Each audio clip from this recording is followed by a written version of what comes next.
Hello everyone, मैं विश्वजीत सिंह आप सभी का दी इन पे स्वागत करता हूं। दोस्तों, आज की इस वीडियो के अंदर में हम एमए हिस्ट्री MHI 01 लेसन 7 प्रौद्योगिकी आधार और सामाजिक आर्थिक मानदंड के बारे में पढ़ने वाले हैं। दोस्तों, इस लेसन के अंदर में मेनली जो 3 क्वेश्चंस बन के आते हैं और वो बहुत ज़्यादा इंपॉर्टेंट है, उसके बेसिस पे क्वेश्चंस पुटअप किए जाते हैं 3 पॉइंट्स के ऊपर में। वो पॉइंट्स हैं क्या? तो सबसे पहला जो क्वेश्चन आपका बनेगा कभी भी चैप्टर में से, तो तांबे का और कांसे के उपयोग को लेकर के किस प्रकार से इसका उपयोग किया जाता था, ठीक है, कांस्ययुगीन सभ्यता के दौरान में, उसको लेकर एक क्वेश्चन बन जाता है। दूसरा क्वेश्चन आपका शहरीकरण को लेकर बनता है, क्योंकि जितनी भी सभ्यताओं के बारे में मैंने चैप्टर 6 के अंदर में पढ़ाया था आपको, तो वहाँ पे शहरीकरण की जो प्रमाण मिलते हैं, चाहे हड़प्पा की बात करो, चाहे मिस्र की बात करो, चाहे मेसोपोटामिया की बात करो, या फिर आप चीन की सागे सभ्यताओं के बारे में पढ़ो, तो वहाँ पे जो शहरीकरण के प्रमाण मिलते हैं वो अद्भुत थे। उसको लेकर एक क्वेश्चन यहाँ पे बन सकता है।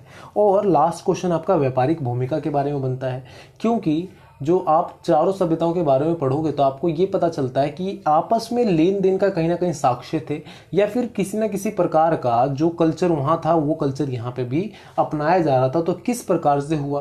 तो ये व्यापारी मार्ग जो था, व्यापारीकरण का मार्ग या व्यापार होता था, इसके प्रमाण मिलते हैं। ठीक है, अगर एक दूसरे से ये व्यापार नहीं करते थे तो आपस में जो आसपास के गांव थे या आसपास के जो शहर थे, कस्बे थे, वहां पर ये व्यापार के प्रमाण मिलते हैं। तो इसके बारे में हम पढ़ने वाले हैं आज की इस वीडियो के अंदर में, और बहुत ही ज़्यादा इंपॉर्टेंट होने वाला है।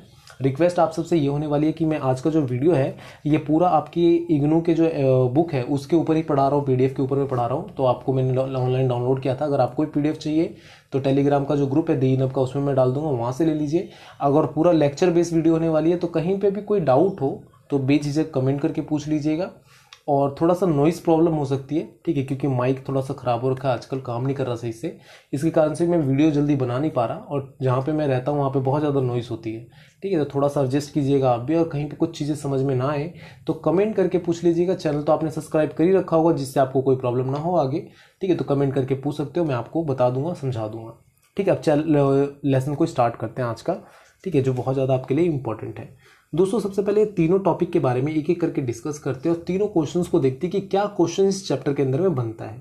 सबसे पहले बात करें तो ये तांबे और कांसे का उपयोग किस प्रकार से होता था और क्यों जरूरत पड़ा, ये सबसे मेन चीज़ है।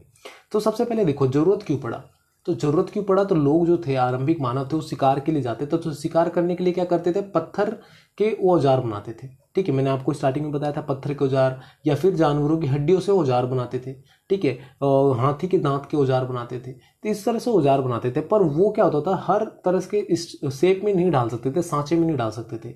अगर मान लो पत्थर ऐसा है तो इसको क्या कुल्हाड़ी बना सकते हो आप? नहीं बना सकते, उसको बहुत मेहनत करनी पड़ेगी, तब जाके वो टेढ़ा मेढ़ा किसी तरह से बना, ठीक है, नुकीला बना, पर वो कुल्हाड़ी एक शेप में नहीं बनेगा। तलवार नहीं बना सकते आप उसका, ठीक है, अगर इस तरह का पत्थर है तो उससे आप तलवार नहीं बना सकते। पर अगर आपके पास कोई ऐसा धातु है जिसको आप पिघला कर किसी सांचे में ढाल सकते हो, किसी आकार में ढाल सकते हो, तब आप उसका बना सकते हो, ठीक है। तो इस तरह से तांबे और कांसे का उपयोग करना शुरू हुआ जब वहां पे जरूरत लोगों को फील हुई।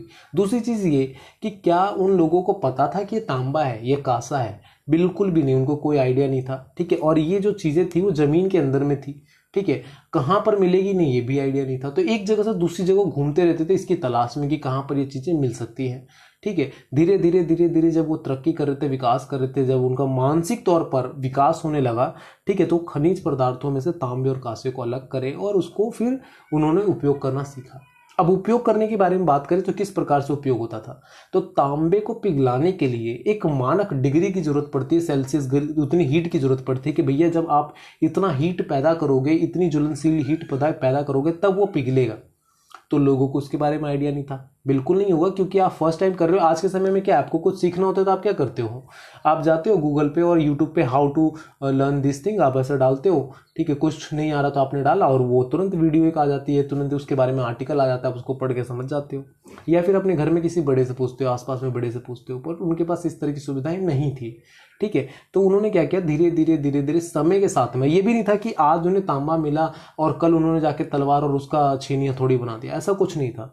उसको करने में 100 200 300 साल लगे, ठीक है। ऐसा कहा जाता है कि मतलब जो 4 सभ्यताओं के बारे में मैंने आपको चैप्टर 6 के अंदर में पढ़ा है, कौन कौन सी 4 सभ्यताएं, तो मिस्र की सभ्यता, मेसोपोटामिया की सभ्यता, हड़प्पा की सभ्यता और चीन की सांग सभ्यता। इन चारों सभ्यताओं के बारे में मैंने बहुत अच्छे से आपको समझाया था। ठीक है, तो ये ऐसा माना जाता है इतिहासकारों के द्वारा कि चारों सभ्यताओं के अंदर में तांबे का उपयोग हुआ, तांबे कांसे का उपयोग हुआ, पर इनका टाइम पीरियड क्या अलग अलग है। एक टाइम पीरियड में उपयोग नहीं किया गया, कहीं पे कहीं किसी टाइम पीरियड में, कहीं पे किसी टाइम पीरियड में, इस तरह से उपयोग देखने के लिए मिलता है। तो जो सबसे पहला तांबे का उपयोग देखने के लिए मिलता है पूरे एशिया के अंदर में 7000 ईसा पूर्व के दौरान तांबे का उपयोग देखने के लिए हमें मिलता है। वही अगर आप बात करो तांबे को पिघलाने के लिए और इसका किस प्रकार से उपयोग किया जाता था, इसके बारे में हम बात करें तो ये प्रमाण मिलते हैं कि तांबे का जो सबसे पहला उपयोग था वो जेवर बनाने के लिए, जो गहने होते हैं उसको बनाने के लिए किया गया, पीट कर ठोक कर, ठीक है, गहने बनाने के लिए किया गया। बाद में मेसोपोटामिया के गांवों के अंदर में जो प्रमाण मिलते हैं वो 5000 ईसा वर्ष पूर्व के प्रमाण मिलते हैं कि भैया यहाँ पर तांबे का उपयोग किया जाता होगा, शुरू किया गया होगा। ठीक है, अगर तांबे को पिघलाया कैसे जाता था, काठ कोयला क्या होता है, काठ मतलब लकड़। ठीक है, गांव में आजकल भी ना लकड़ को काठ ही बोलते हैं। ठीक है, इवन हमारे यहाँ पे भी काठ बोला जाता है गांव के अंदर में, लकड़ी काठ। काठ क्या होता है, जैसे मान लो सूखी लकड़ है, उसको आप जब जला दोगे ना तो जो जला हुआ जो कोयला बच जाता है ना, ठीक है, जो जला हुआ लकड़ का पार्ट बच जाता है उसे दोबारा कोयले की तरह यूज़ कर सकते हो, तो उसे काठ कोयला कहते हैं। तो जो आरंभिक मानव थे वो काठ कोयले के उपयोग से, ठीक है, चूल्हा बनाकर उसको जलाते थे, वो तांबे को पिघलाते थे। ठीक है, तांबे को अलग अलग बर्तन में, अलग अलग चीज़ों में रखकर उसको पिघलाया करते थे, जिससे वो तांबा बनता था। ठीक है, उसको अलग अलग तरह से पिघलाकर फिर उसको अलग अलग शेप में, ढांचे में ढालते थे। ठीक है, इस तरह से इनका शुरुआत होता है दोस्तों। ठीक है, समझ में आता है।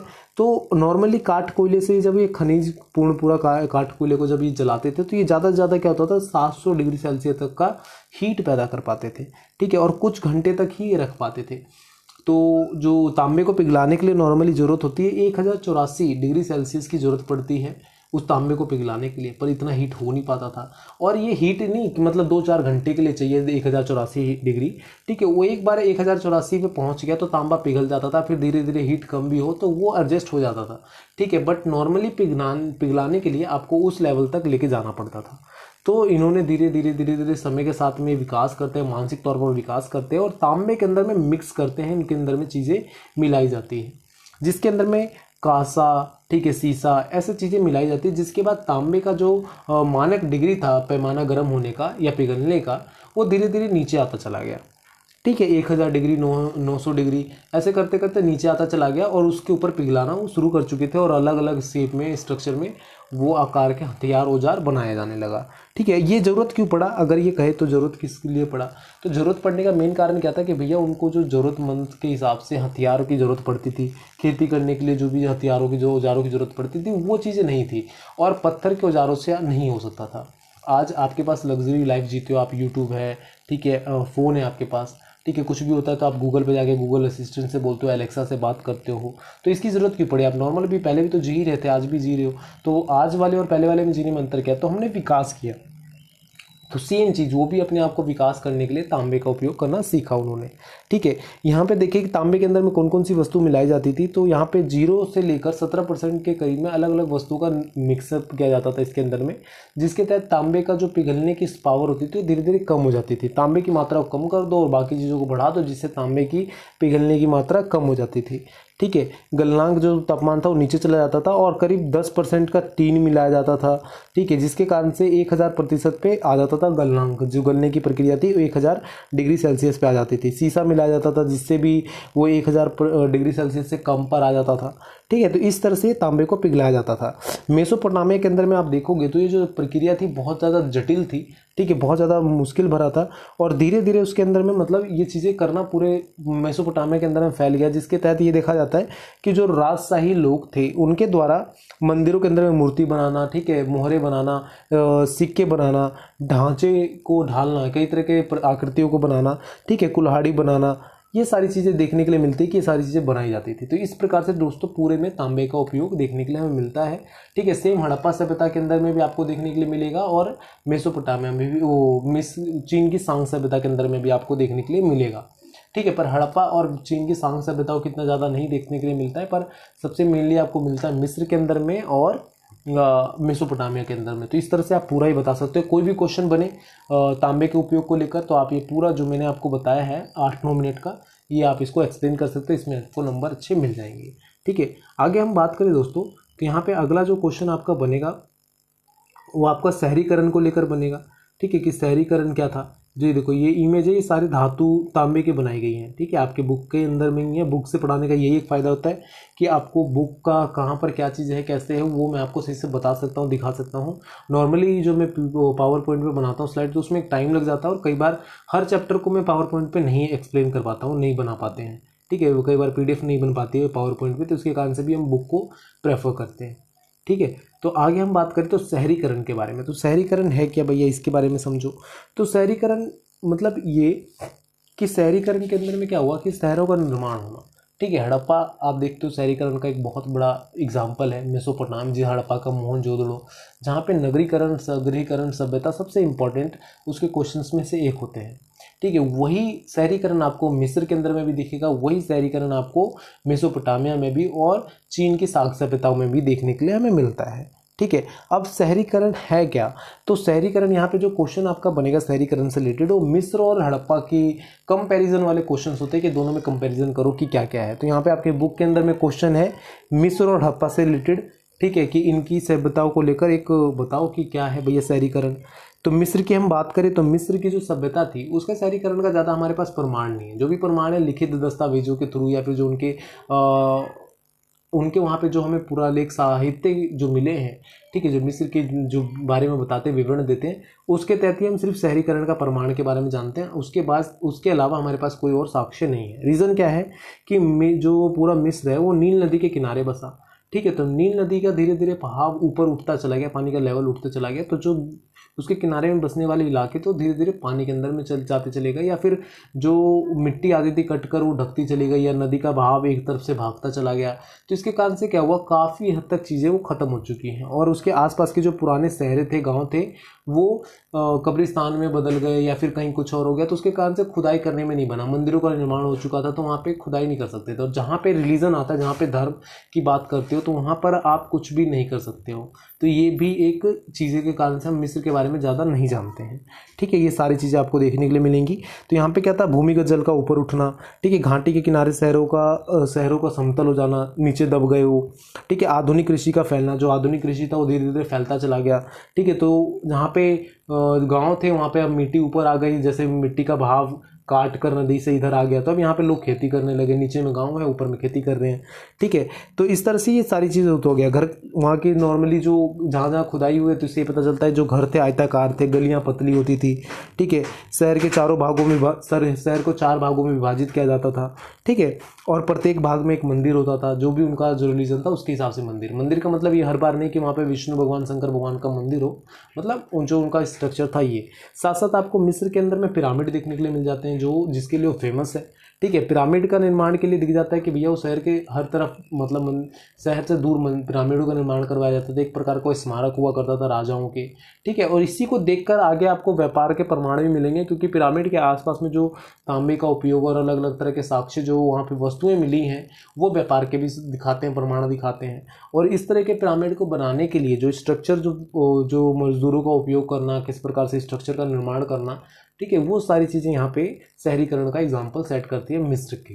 ठीक है, साथ साथ आप हड़प्पा सभ्यता की बात करो तो हड़प्पा सभ्यता के बारे में मैंने मतलब 20 वीडियो मैंने अपने दी इनफ चैनल पर डाल रखा है। अगर अभी तक आपने नहीं देखा है तो जाकर देखें एक एक वीडियोज़ को।